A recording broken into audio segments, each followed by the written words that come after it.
அமெரிக்க அதிபர் ட்ரம்ப் காசாவுக்காக ஒரு 20 அம்ச அமைதி திட்டத்தை அறிவிச்சிருக்கார். ஆமா, அது இப்போ பெரிய செய்தியா இருக்கு. கிட்டத்தட்ட 2 வருஷமா இந்த போர் நடக்குது. ரொம்ப மோசமான பாதிப்புகள். 66,000க்கு மேற்பட்டவங்க இறந்துட்டாங்க. ம் அந்த அக்டோபர் 7, 2023 ஹமாஸ் தாக்குதல்ல 1200 இஸ்ரேலியர்கள் கொல்லப்பட்டாங்க.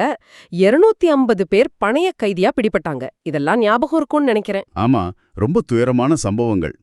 இந்த திட்டத்தோட முக்கிய அம்சங்கள் என்னென்னு சுருக்கமா பார்த்தா, 1, ஹமாஸ் ஆயுதங்களை கீழே போட்டுட்டு சரணடையணும். இது நடக்குமா? அதுதான் பெரிய கேள்வி. அமைதியா வாழ நினைக்கிறவங்களுக்கு மன்னிப்பு, மத்தவங்களுக்கு எகிப்து, ஜோர்டான், கத்தார், ஈரான் மாதிரி நாடுகளுக்கு பாதுகாப்புடன் வெளியேற வழிவகுப்படும் சொல்றாங்க. சரி. 2வது, 2, அமெரிக்கா, அரபு நாடுகள் ஆதரவோட ஒரு சர்வதேச படை ISF தற்காலிகமா காசாவுல நிறுத்தப்படும். இவங்க போலீஸுக்கு பயிற்சி கொடுப்பாங்க, ஆயுதங்கள் வர்றதை தடுப்பாங்க, மனிதாபிமான உதவிகளை ஒழுங்குபடுத்துவாங்க. ஓகே. 3, அரசியல் சார்பற்ற திறமையான பாலஸ்தீனியர்கள் கொண்ட ஒரு குழு காசாவை நிர்வகிக்கும். இதுக்கு டோனி பிளேயர் மாதிரி ஆட்கள் இருக்கிற ஒரு சர்வதேச அமைதி வாரியம் மேற்பார்வை செய்யும்.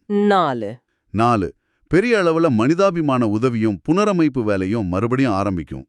5, பணைய கைதிகள் பரிமாற்றம் நடக்கும். இஸ்ரேல் ஓகே சொன்ன 72 மணி நேரத்துல ஹமாஸ் எல்லா பணைய கைதிகளையும் விடுவிக்கணும். பதிலுக்கு இஸ்ரேல் சில 100 பாலஸ்தீனிய கைதிகளை விடுவிக்கும். இதுக்கு யார் ஆதரவு தெரிவிச்சிருக்காங்க?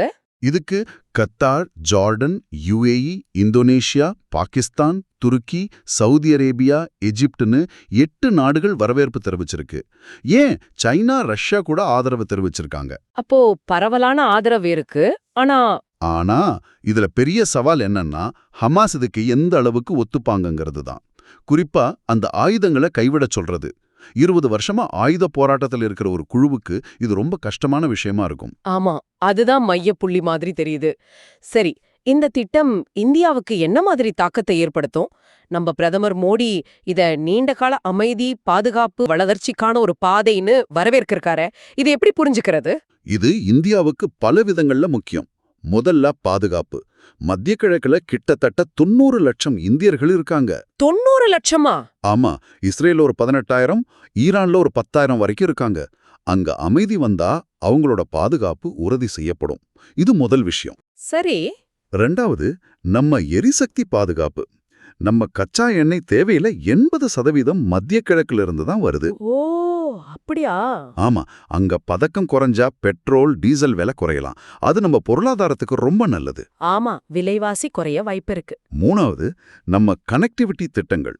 இந்தியா, மத்திய கிழக்கு, ஐரோப்பா பொருளாதார வழித்தடம் IMEC மாதிரி நம்ம முக்கியமான திட்டங்கள் இருக்குல்ல, அதெல்லாம் வேகம் எடுக்கலாம். சரி, இதெல்லாம் நல்ல விஷயங்கள். வேற ஏதாவது இருக்கா?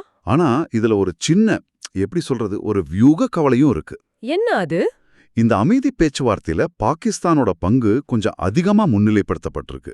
அதிபர் ட்ரம்ப் பாகிஸ்தான் பிரதமருக்கும் ஃபீல்டு மார்ஷலுக்கும் நன்றி சொல்லியிருக்கார். ஓ, இது அமெரிக்காவுக்கும் பாகிஸ்தானுக்கும் உறவு மறுபடியும் பலமாகிறதுக்கு வழிவகுக்கலாம். அப்படி நடந்தா அது நம்ம பிராந்திய நலன்களுக்கு கொஞ்சம் பாதகமா அமைய வாய்ப்பு இருக்கு. ஆமா, அது கவனிக்க வேண்டிய விஷயம்.